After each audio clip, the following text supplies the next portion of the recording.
I'm U.S. Senator John Hoeven, and this is The Elephant in the Room. Welcome to The Elephant in the Room. I'm your host, Cyrus Pearson. I'm your co-host, Sophie Elke. And we just wrapped up a recording with Senator John Hoeven of North Dakota. Sophie, that was your first time meeting him?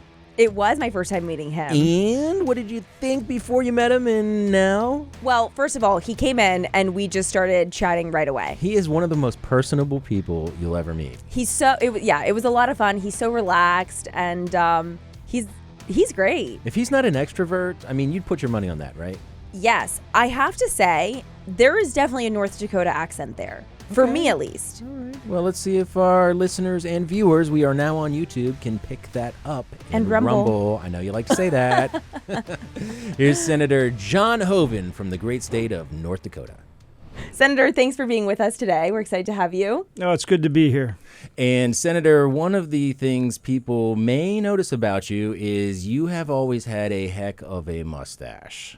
Actually, yeah, at one time I was the only senator with, I think, mustache or facial hair of any kind. And as you know, now there's quite a few of them. So it's nice that we've got a lot in the mustache/facial hair crowd. I think you have the best mustache in Congress. Oh, thank you. That's really nice. It's I appreciate very it. Teddy Roosevelt-esque. Oh, that's good. I used to have one that came all the way down, kind of the Fu Manchu. My wife said, nope, no way. You tidy that thing up right now. And so, No, I like it. I think traditionally, I mean, you saw people here who would grow facial hair and then they'd shave it during election periods. And I think the thinking was people didn't trust people who had facial hair. Why did you always keep the mustache? You know, there's kind of that old story, and you're exactly right. So when I first ran for governor in 2000, my dad said that to me. He said, oh, no, if you're going to run for office now, you have to shave off your mustache. And I said, no, Dad, that mustache won't get shaved off until I'm in the pine box, and then I wouldn't be able to stop him. But otherwise, we're keeping the mustache.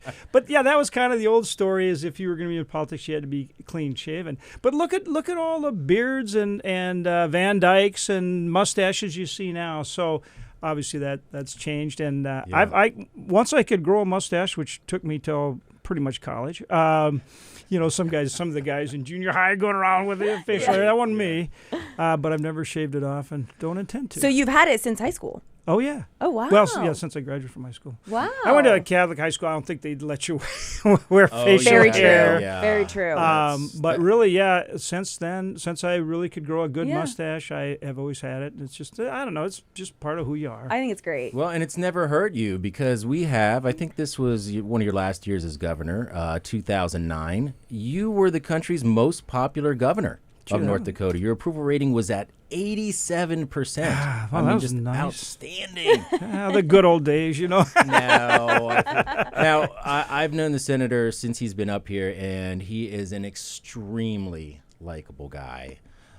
People love you. I have a theory that you sometimes are a few minutes late because you can't help but talk to people as you go through the halls here. Well, that's one thing I do work on and should work on a little bit, is timeliness, is important. But as far as, like you guys, I just appreciate visiting with people and appreciate, being friendly whenever you can. I think it's the nature of this business. It's a people business. And it takes a lot of energy. It takes a lot of time. And that's what I've always told folks when I talk to them about, if they've asked me, well, should they run for office? What's it like? I said, in this business, you either get energy from people or it takes energy. And if you're a person that gets energized by connecting with other folks, like you and I just met, and if you like that and you draw energy from it, this is your business. And that's how I feel. Yeah, it's impressive. I've got to say, I went to Las Vegas one time. I was in a country bar, my favorite bar down there. And there were two people, a man and a wife from North Dakota, and they just went glowing on and on about you. Did they really? Nice. They did. Wow. They did. And I said I'd say hi, so I forget their names now. But hi from them. You're hello. obviously talking to the right folks. Way to go, Cyrus. I appreciate that. Everybody loves you. Do you have constituents stop by your office a lot and do you chat with them? And is that sometimes a highlight of your day? It is, and particularly the young people. Yeah. I mean, when you get to interact with the young people, it's just a joy. And I actually, when I go back to North Dakota. I really enjoy going around the state and talking to folks, working on the things that we work on here, and then connecting with folks back home. Again, I think that really is the key to this business, at least for me, is if you really enjoy that, then this is your kind of work, and I really do. That's great. One of the things you're really into, and I've lost more Diet Mountain dues due to wagers than I'd like to admit, is North Dakota State University football. And how do you pronounce the name of our mascot, Cyrus? That's Bison. Bison, exactly. See, Sophie. you know your stuff. It's I not am Bison. shocked. No, it's Bison with a Z sound. Absolutely. And then you know your football team mascots. And the interesting thing is we were having a caucus meeting, and who was it? One of the guys came up and said, and they were talking about our team and said, I now know more about North Dakota State Bison football team than I want to because Hoeven keeps talking about it. But the important point is he said it right. He didn't say Bison. He said Bison. So, clearly we're getting the word out. One sports fan at a time. So that's how you pronounce the mascot, absolutely. and that's also how you pronounce the animal, obviously, right?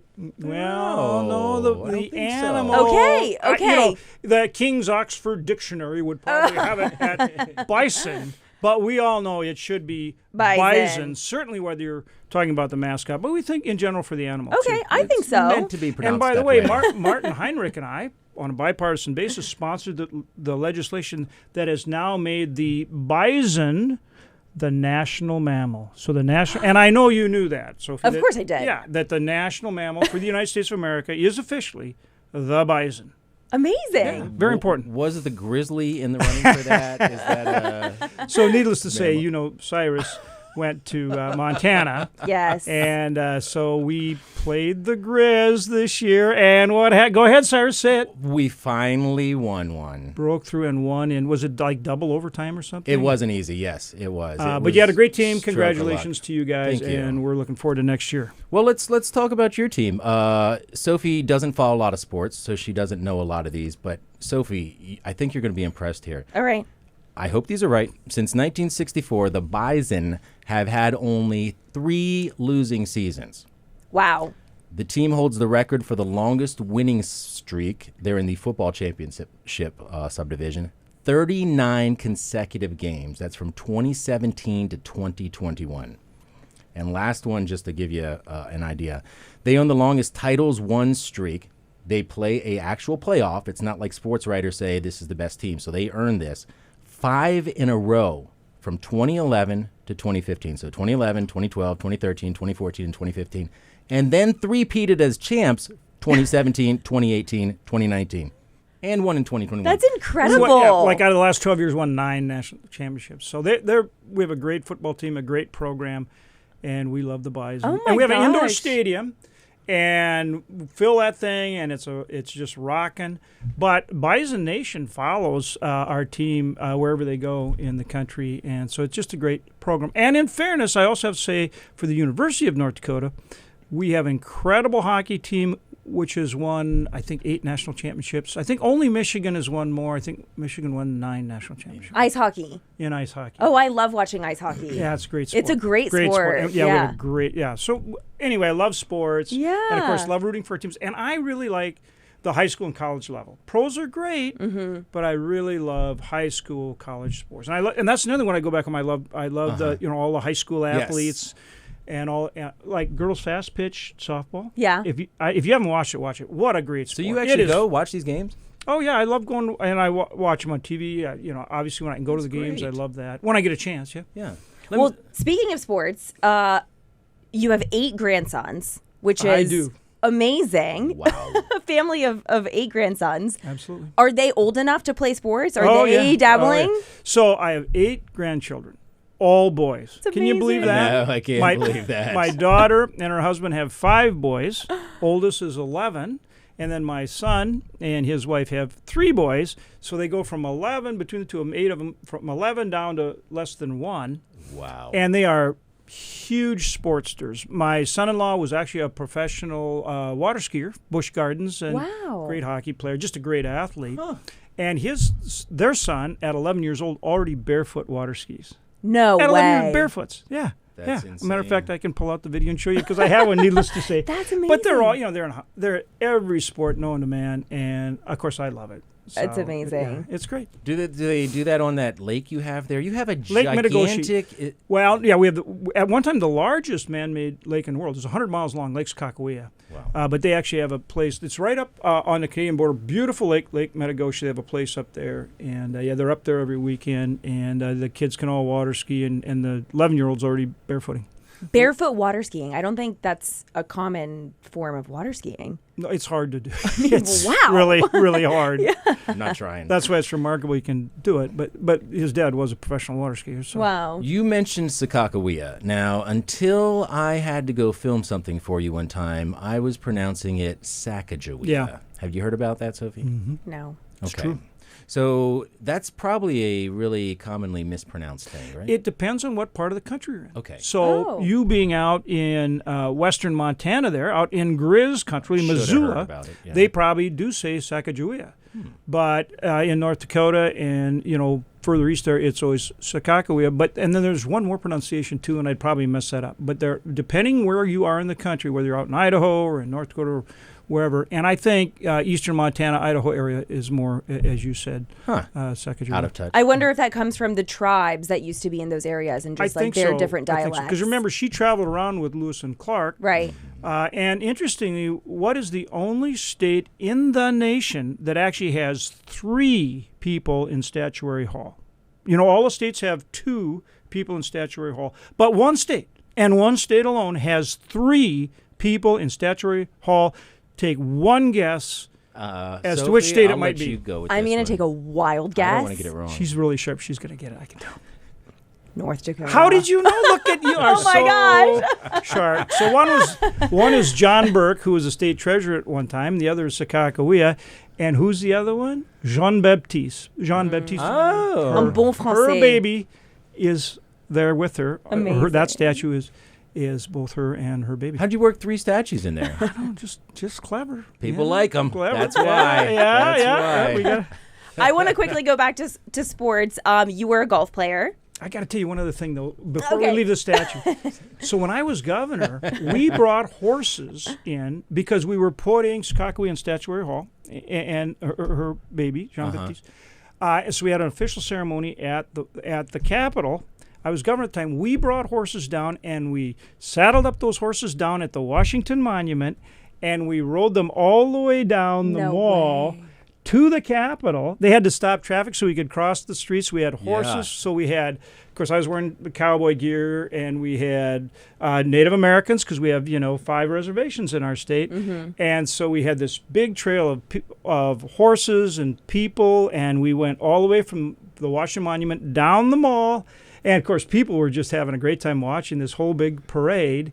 And then we put Sakakawea in Statuary Hall. That is so cool. Isn't that cool? We've got to Yeah. find pictures of that. We'll put it up on the If you come to my podcast. office, you'll see some of the pictures. It's Oh cool. my gosh, it's amazing. Yeah, they could show some horses on the mall. And Of course, people are looking like, what's going on? We should just normalize that every year. North Dakota parade down the mall. Yeah, and then when we passed the legislation to make the bison the national mammal, we wanted to bring a bison down and have him on. But that's a little more Yeah. challenging. I don't know that's a big.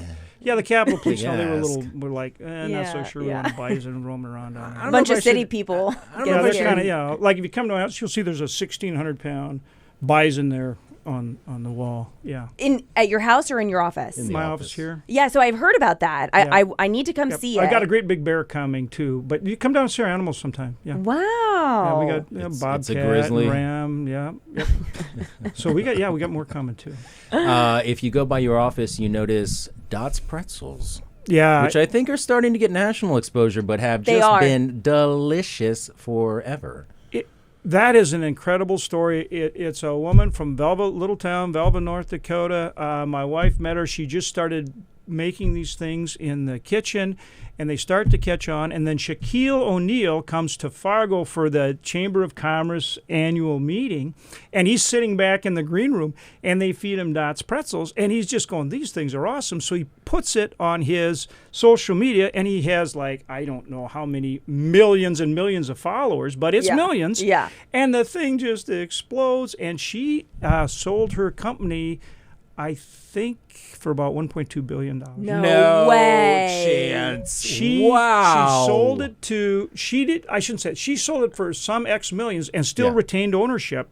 And then the Offutt company bought it, which is a big ag company based out of North Dakota, and they sold it, I think, for $1.2 billion to one of the big pretzel companies. Good for her. And she was still an owner; she wasn't the only owner. Wow. So I mean, what a I had no entrepreneurship idea. in North Dakota from a little rural town in North Dakota. Well, I had no idea they were born in North Dakota. I tried Dot's Pretzels for the first time in Ohio. Oh yeah, they're all over when the place Senator now. Vance was on the campaign trail, and I fell in love with them. A North Dakota brand. J.D. Vance, how about that beard? You want to talk about? I mean, he's a got beard? a beard that's like yours. I mean, he's got a nice. People don't need to trust me. Well, we can tell you come from Grizzly country. That's okay. But JD's got a fabulous He beard. does. That thing, He black does. and full. That's good. Yeah. And how about Ron Johnson? Yeah. Well, he's got No a comment? little of that Santa Claus look going. That white beard. It's filling in. Yeah, That's what we'll yeah, say. yeah. It's Oh, filling in. oh, it's He definitely- looks great. He looks It's great. beefing up. Yeah, check it out. He definitely. We'll have to have him back on the podcast with the beard just to make a debut. Tillis, though. Tom Tillis, when he grows, he's got. Tillis, yeah, and he's so much fun, right? Yeah. What a sense of humor really that guy. does. He really is fun and funny. It's amazing. Here's the problem: you get caught up talking to Senator Hoeven, and you don't ever You know get the to guy anything. the guy that's got the sense of humor, Marco Rubio. That guy has such a quick wit. Really? Oh my gosh! He is witty. He really is. He uncorks some of the best. I don't know how many people know that about him. And being funny it shows quick wit. Yeah. Yeah. He gets off some of the best ones. You know, it's funny because he used to come in here and he would do his statements in English and Spanish, and then he'd do interviews in English and Spanish, and he didn't even need a piece of paper, and it came off the top of his head, and it was almost inhuman He's a to very good see speaker. him. He just knows the material so well. Well, but that's what I mean. He's sharp. Yeah. Very, very good speaker. Yeah, and I think everybody knows that about him. But you're right. I think the humor aspect, which is why we have this platform He to gets have it. people on. So we and- take turns sponsoring lunch, once a week. You guys know that. Every Yes. Thursday, the members take turns. And then if you sponsor, you get to get up and talk about your state and all that kind of stuff. And when he does his, he has people just on the laughing. floor. Yeah, almost. Yeah, he really is quick wit. Yeah, He's just great. That's amazing. Have you hosted one yet, Senator? I have. Of course, we had to have. A lot of our state is a huge ag state, right? I mean, and so Yeah. I love eggs. We obviously been talking about Bison. So we had Bison. Wait, did you say ag steaks and- state or egg state? Ag. Ag. Oh, sorry, that was a North Dakota No, accent there. agricultural. One of the leading agricultural and energy states in the nation, and so of course I had to host and bring a lot of the great products. I mean, we lead the nation in 14 different crops. Everything from like hybrid spring wheat. I think we grow 70% of that for the nation. That's what you make pasta out of. That's amazing. We're number one in honey. We do potatoes, corn. I mean, almost everything you can think of. And then we have more cattle than people. Millions of cattle. Big cattle, cow-calf state. But huge ag state, and then huge energy state as well. Yeah, I was kind of wanting to have you expand on energy there. Okay. And the Bakken. Have you ever heard of the Bakken? No, I Sophie? haven't. Could you explain that? So when I started as governor in 2000, that was my first year, end of 2000, we produced about 100,000, less than 100,000 barrels a day. Less, and it was going down. So the big companies like Exxon and BP, all the ones you think of, were there. And, of course, we have a refinery in Bismarck-Mandan and all that kind of thing. But they were leaving, and our oil production was going down. Like I say, we were probably down to 65,000 barrels my first year as governor. And then we really put a push on, did a whole lot to work with the industry to really get in and develop what's called the Bakken Shale, which is different. You actually have to, it's horizontal drilling. So instead of going vertically down a couple miles like we were doing, you drill down and then you go out horizontally, mile in like all different directions. And you have to fracture the shale because it's a very tight rock, but you fracture it so the oil can flow into the fractures. And we got as high as 1.5 million barrels a day. Wow. And we're down a little bit, but I think we're still I think they want to get back to 1.2. It slows down some in the winter. But the only state that produces more is Texas, although New Mexico's right now because they're doing a lot on federal land, but we're either second or third for the most oil produced a day. Like say as high as 1.5 million a day, probably closer to 1.1 million a day right now. I think we'll go back up higher. And then, we have billions of cubic feet of natural gas, huge natural gas. Coal, we produce coal-fired electricity for probably a 12-state region. And then we do the renewables, too. We have ethanol, we have the biodiesel, we have an incredible amount of wind energy. About the only thing we don't have is nuclear energy, or as president that I used to work with when I was governor, President Bush used to say nuclear. Yeah. We don't have any nuclear. Which I grew up with hearing that pronunciation. that pronunciation. So I said it for a long time. Solar and so big. Yeah. So real energy powerhouse. Let's talk about the horizontal drilling, because that may have been one of the biggest things in the energy revolution. I mean, it completely reshaped the energy landscape. Huge. Being able to do that. I mean, we've had computers, AI, iPhones, but this is right up there with that, isn't it? Oh, it's huge because, we always talked about declining oil production and natural gas and all those things, and we'd have to go to get our energy somewhere else and from other sources. And the reality is when we developed hydraulic fracturing, directional drilling, and so we started accessing these shales play. Obviously, that was a huge thing in North Dakota. It's a huge thing in Texas, but it's all over the country. For example, in Pennsylvania and Ohio and West Virginia, they're getting an incredible amount, particularly natural gas. But then there's places like New York that could be doing it, but they aren't because the state has decided they don't want to. But it really has dramatic. We got to the point where we were the largest energy producer in the country under the Trump administration. Now that's declined under the current administration, but I think you'll see us get back up there. Well, that's what I was going to ask. I mean, you're producing all this energy. Are we where we need to be? No, we need to do. Can we lower gas prices? North Dakota is a good example. Yeah. All those different energy sources I talked about, we're kind of a microcosm for the country. We can produce from all those sources, and we need to, and nobody has better environmental stewardship than the United States. And so we can do a lot more, and think about it. It not only means energy in terms of low-cost, dependable energy. It makes our economy more competitive in a global economy because we have low-cost, dependable energy. That's an advantage for every industry. It's better for consumers because it's more affordable. It's national security.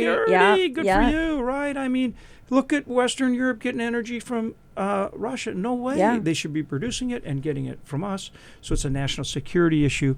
So a lot more we can and should do there. And the way we do it is we develop all these sources with the latest, greatest technologies. So again, low-cost, dependable energy security, like you said, and the best environmental stewardship. Did this change the face of North Dakota? I mean, did you have populations moving in? And because we went from created? we went when I started as governor, we were losing population, and now we've been percentage-wise one of the largest gainers, and we're one of the 5 youngest states now in the country. Oh wow! Yeah, because that's everybody's younger. fascinating. The younger people come in for the jobs and all that. Right. So Oh wow, that's great. Yeah, so our average age is young and high, percentage of having kids and stuff. Yeah, that's wonderful because obviously population, less and less families or people, in our generation are getting married less, they're having kids less. So and they get married at an older age, fewer number of kids. Exactly. Can I address something? I understand the hockey, but attracting the talent to play for the Bison, attracting the people, obviously the money will help with the oil. And the energy, and it's good. They're good paying jobs. All those jobs. You're well over. I mean, just to drive truck out there, you're $125,000. Yeah. I think a lot of people think North Dakota and they think cold. Yeah, and it is, but so is Minnesota, Montana. I mean, it's the same across the northern tier. And it's beautiful. I mean, I'd rather be cold in North Dakota than cold in D.C. The other thing we have though is our state. I mean. The agriculture is so good up there. It's pretty much all farmed, which also gives us a higher standard of living, higher average income versus places where, you just have rangeland versus productive, high-quality farmland. So it really is Florida, it's the beaches, the drum. California, it's the climate. In our case, it's really the jobs and the fact that there's good-paying jobs. We have tremendous need for workers. Let's talk about the technology. We've got a picture behind you. It is gorgeous. And I think beautiful. This is kind of what people think about. Yeah, there's Western North Dakota Badlands there. There's a lot of technology. We talked about drones. Do you want to go into that at all? I know you've been talking about that for years. We actually started, back when I was governor in 2005, we started developing the whole unmanned aviation thing. In Grand Forks, University of North Dakota at Grand Forks has the largest flight training program in the nation. They have more than 100 aircraft in the university fleet, and you can not only get your pilot's license, but air traffic control, jet, fixed wing, rotary, all these kind of things. So they have this huge aircraft program, John D. Odegaard School of Aerospace, and Aviation and Aerospace. That's been there for quite some time. But when I was governor, we started this initiative to develop the unmanned aircraft, because we have we have really good flying weather where it's a great place to fly, and we don't have the congestion like you would have in an urban area or on the coast. So we really made the case to start flying unmanned aircraft in the NAV, National Airspace, right? But the FAA wouldn't let us because of safety reasons. So when I came to the Senate in 2011, we worked to pass legislation that set up 6 test sites for the nation to develop unmanned aircraft. And, of course, one is in North Dakota because it was my legislation. Yeah. And so we were the first place in the country to set up a test site, the Northern Plains test site, to develop unmanned aviation. So we've been at it now for almost 20 years. And so as a result, Grand Forks Air Force Base, not only do we fly the Global Hawk, and have what the Space Development Mission, which is the low Earth orbit satellites and a lot of those things. We also have the Grand Sky Technology Park, where we have companies like Northrop Grumman and General Atomics and many others that you know that are developing all these new unmanned aircraft. For example, the Sky Range program is based out of there, and that is how we are developing and testing hypersonic missiles, because we take unmanned aircraft, we put them up in space, so when we test fly hypersonic missiles, which go so fast, you can actually track them and see how they're performing and all that kind of thing. Before, we had to line up ships in the ocean to try to test them, and then they go over these ships over long distance. Well, I mean, very expensive, very cumbersome, and China, Russia, our adversaries knew when we were out there testing. Yeah. Now we do it with unmanned. So that's just one example. Yeah, it's so interesting. And then like Elon Musk and SpaceX, they're putting up all these low Earth orbit satellites. We'll have thousands of them up there. Well, those will be controlled out of either Grand Forks Air Force Base or in Alabama from Redstone Army Base. Will be the comms for all of those low Earth orbit satellites globally. So, that's amazing. Yeah, some cool stuff. Yeah, a lot of cool stuff. Absolutely.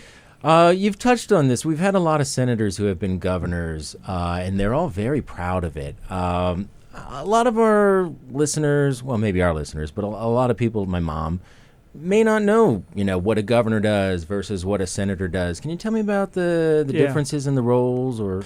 Yeah, so if you talk to any of the senators that were governors, will always tell you governor's the best job. And it, hands down, it is. Now, the only guy, and you could test if he hasn't been the elephant in the room yet, is when Jim Resch comes in.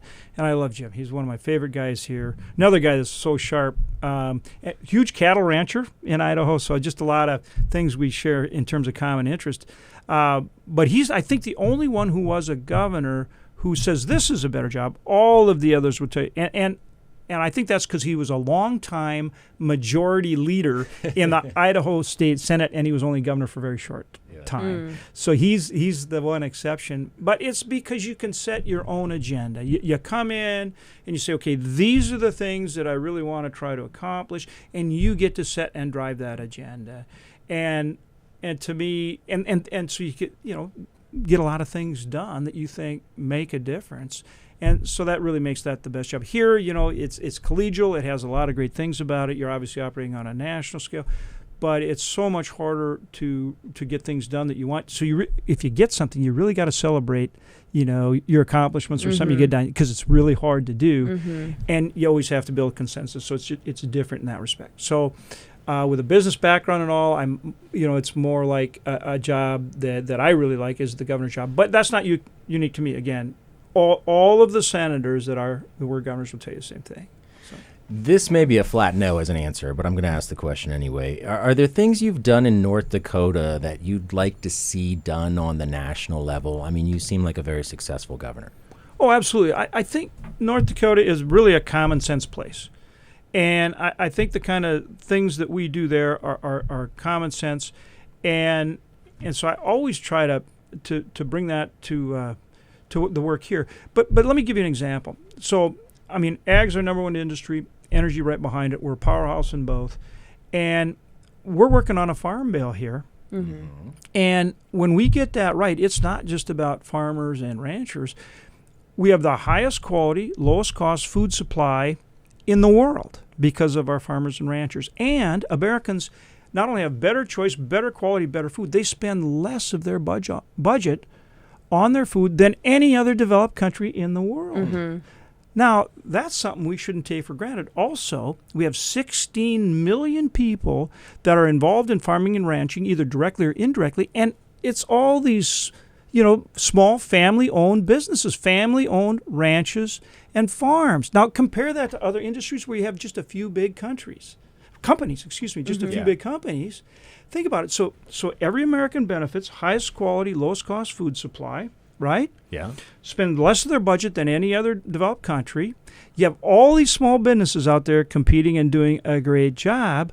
Wouldn't that be fantastic if we could say that was true of all of our industries? Yeah. Right? Yeah. And so that's the kind of common sense thing I try to bring here when I talk to my colleagues saying, hey, when we're talking about this farm bill, it's benefit. Don't tell me you're from the city, so you're not interested or invested. Yeah. Right.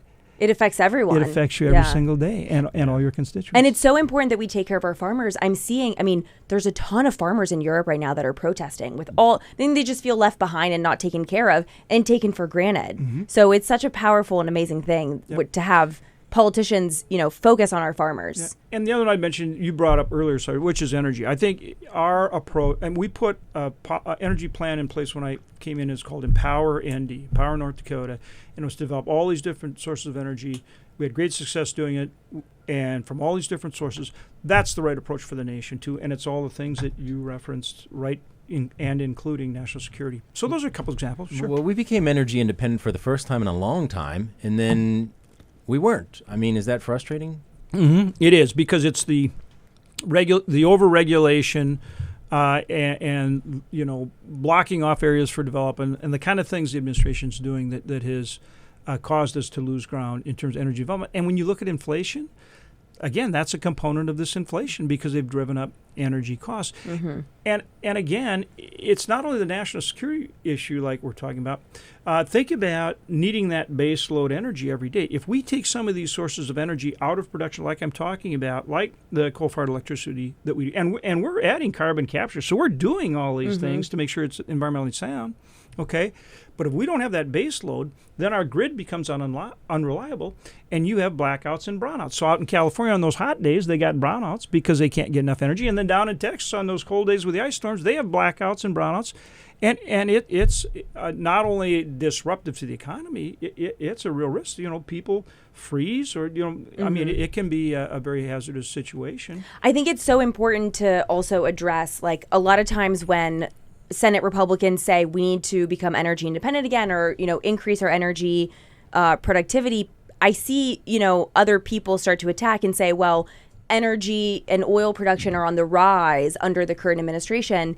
And they take this graph that's very zoomed out on a macro level. And of course, the trend shows up and up and up and up over a year. But it's important to kind of zoom in under the past few years and show that it really has been declining. So and that's the problem is they're not putting the actual numbers out there, and they're restricting what we can do, and we would be at much higher levels with the right policies, which would, like I said, really help, for example, with inflation. And even for somebody that wants to drive electric vehicle, that's fine, but you still have to produce that electricity and get it from somewhere, and you want to make sure you can get it 24/7, not just when the wind's blowing or when the sun's shining. That's right. So, yeah. I would like to take it down a notch, maybe. Okay. Back to something lighthearted. We've only got so much time, but yes.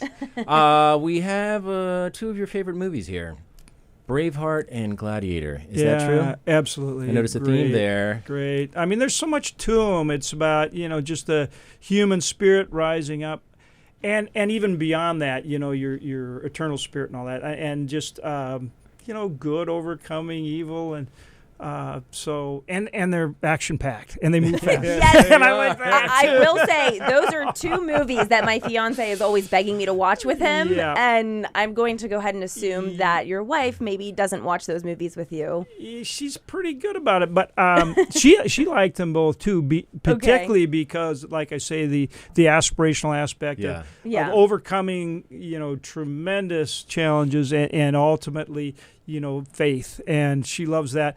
But I will say that I also watch some movies she likes. So fair is fair. That's true. That's true. Like what? That's what true. are you suffering through, Senator? Oh well, she likes a lot of different movies about more kind of the love story kind of thing, which isn't.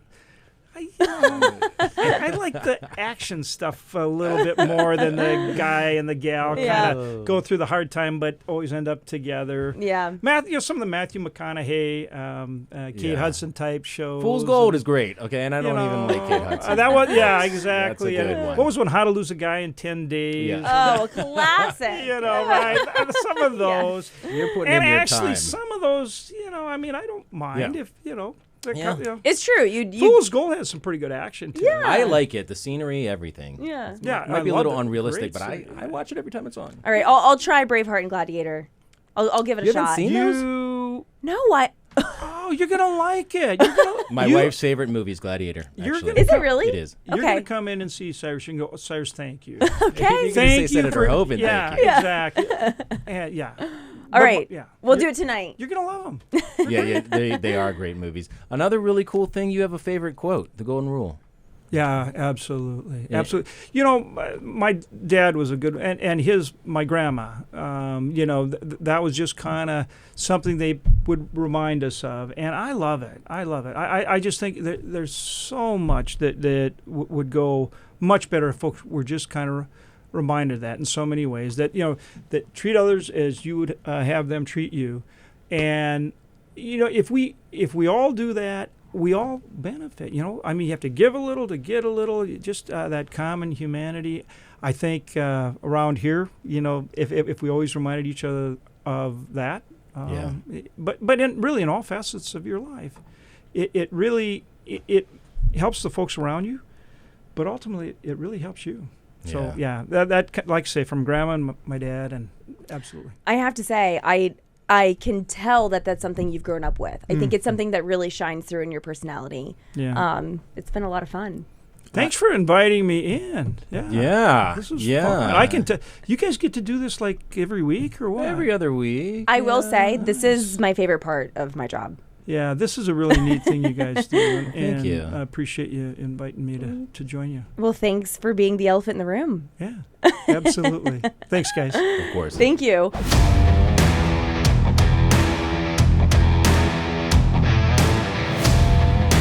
Hey, everyone. Thanks for listening. Absolutely. And Sophie, you have been inspired. Let's give an elephant in the room real-time update. What are you going to do tonight with your fiancé?